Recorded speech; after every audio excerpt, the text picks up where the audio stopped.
করার রুটে এই রাস্তায় এখন 3 দিন বন্ধ উপলক্ষে সরকারি কর্মবিরতি ওই সোয়াগের দিকে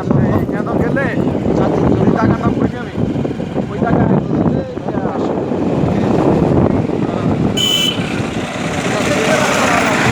টাঙ্গির রাস্তা ভালো আমরা আছি পাকা রাস্তা ওই টাঙ্গির দিয়ে লাগতে পারে বাংলাদেশে